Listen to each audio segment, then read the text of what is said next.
Scene की शुरुआत में सोफिया अपने बॉयफ्रेंड नाचो के साथ चुम्मा चाटी कर रही है। दोनों एक साथ रहते हैं। आज सोफिया का इंटरव्यू है।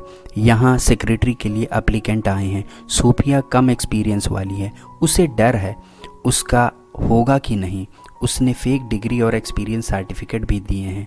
इंटरव्यू में कंपनी की मालकिन वेट्रेस एक क्लाइंट के कॉल को सोफिया से हैंडल करने को कहती है। सोफिया बड़ी ही अच्छे से बात करती है जिससे वेट्रेस इम्प्रेस हो जाती है। वो सोफिया को सेक्रेटरी की जॉब दे देती है।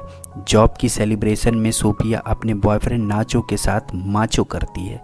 सोफिया नाचो से कहती है कि जिसके अंडर सेक्रेटरी रहेगी वो एक सक्सेसफुल लेडी है।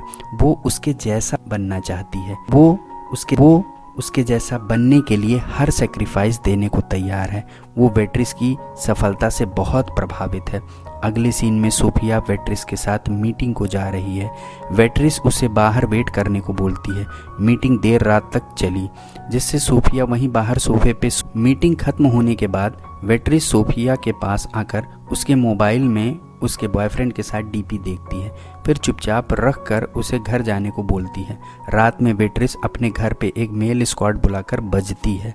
अब बुढ़ापे में वो क्या भला कर सकती थी। मज़े लेने के लिए इससे आसान साधन और उसके पास क्या हो सकता था, लेकिन बीच में ही वो इरिटेट हो जाती है।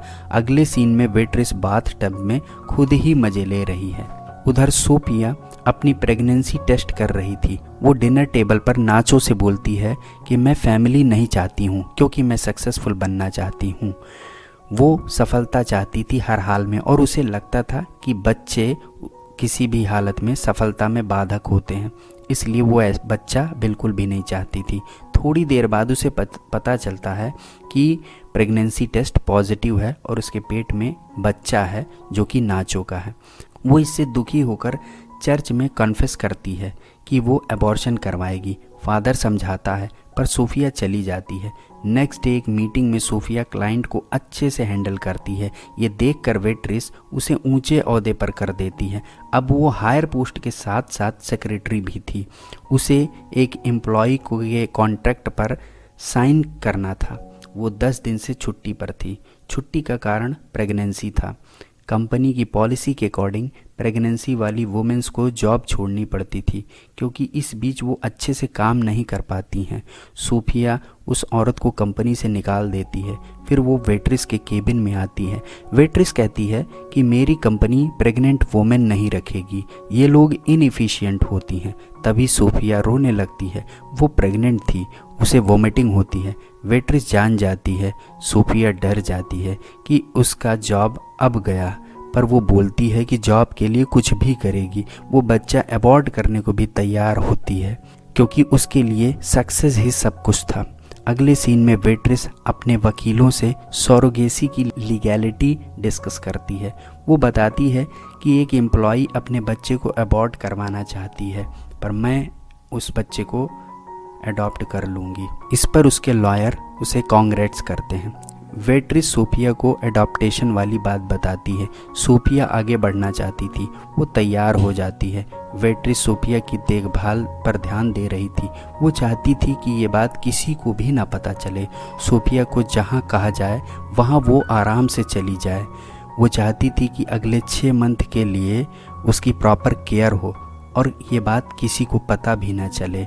सोफिया सरोगेसी के डॉक्यूमेंट पे साइन कर देती है और नाचो से जाकर बोलती है कि वो अगले 6 मंथ दूसरे शहर में जा रही है। प्रोजेक्ट के बाद ही वो आ पाएगी। नाचो को बुरा लगता है पर वो सोफिया को रोक नहीं पाता। उसे नहीं पता था कि सोफिया प्रेग्नेंट है। कुछ दिन बाद वेट्रेस सोफिया को दूर एक बड़े बंगले में रहने के लिए छोड़ आती है। यहाँ सोफिया के लिए सारी सुविधाएं थी, एक कुक भी थी। सोफिया को ये सब अच्छा लग रहा था। सोफिया का पूरा रूटीन डिसाइड था। सुबह उठकर योगा, फिर दिन भर आराम। एक दिन सोफिया ने कैमरे देखे जिसमें उसकी हर हरकत रिकॉर्ड हो रही थी। वो वेट्रेस को बोलती है कि मुझे ये सब पसंद नहीं है। वेट्रेस कहती है कि बस तुम्हारी सुरक्षा के लिए है, परेशान मत हो, मैं हटवा दूंगी। उधर कंपनी में सोफिया की पोजीशन पर दूसरी लेडी रख ली गई थी। वेट्रेस सोफिया को बोलती है कि तुमको प्रमोशन मिल गया, अब क्या लोगी। दरअसल सोफिया के बच्चे के प्रति वेट्रेस बहुत ज़्यादा ऑब्सेस हो रही थी, वो उसे अपना बच्चा अब ज़्यादा समझने लगी थी। सोफिया का मोबाइल खो जाता है, वो कई दिन से गायब है। सोफिया अपनी कुक से मोबाइल मांगती है पर उसके पास भी नहीं था। वो नाचो से बात करना चाहती थी। अगले दिन वेट्रेस उसे नया मोबाइल लाकर देने की बात बोलती है। अगले सीन में हम देखते हैं कि सोफिया का अल्ट्रासाउंड हो रहा है।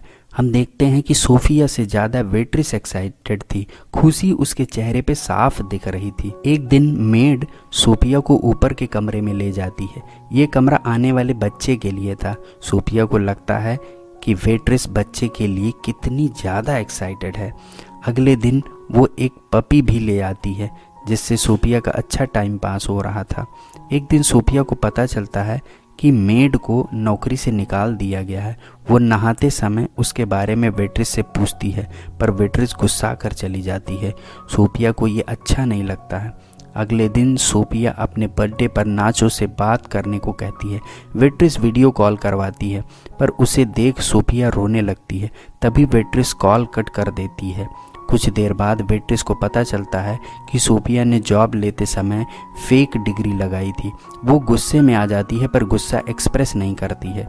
अगले सीन में सोफिया वहाँ से भागने की कोशिश करती है पर वेट्रेस आकर इमोशनली उसे रोक लेती है। पर फिर वेट्रेस देखती है कि सोफिया भाग रही है। वहाँ तार में इलेक्ट्रिसिटी थी जिससे सोफिया बेहोश हो जाती है। वेट्रेस उसे डॉक्टर के पास ले जाती है। उधर नाचो सोफिया के ऑफिस जाके एड्रेस पूछता है। एक एम्प्लॉई उसे बता देता है कि वो कहाँ है। वो तुरंत वहाँ पहुँचता है। सोफिया उसे पुलिस को बुलाने को बोलती है। वो दौड़ता हुआ आता है पर इधर वेट्रेस को नाचो के बारे में पता चल चुका था। वो उसे मार डालती है और मार के छिपा देती है। बाद में उसे रियलाइज होता है तो उस पर वो रोती है। लौटकर वो दिखाती है कि उसे कुछ नहीं पता है। सोफिया भी कुछ ऐसा ही बिहेव करती है। रात को डिनर के वक्त सोफिया पानी के बहाने वेट्रेस पर हमला कर देती है और उसे पिलर से बांधकर नाचो के बारे में पूछती है। वो बता देती है। अगले दिन सोफिया उससे पैसे लेकर जाने लगती है। तभी वेट्रेस हमला कर देती है। सोफिया एक नुकीले औजार से वेट्रेस को मार देती है और घर से बाहर निकल जाती है। रोड पर ही उसका वाटर ब्रोक हो जाता है और वहीं डिलीवरी हो जाती है। दोस्तों यहीं पर मूवी का दी एंड हो जाता है।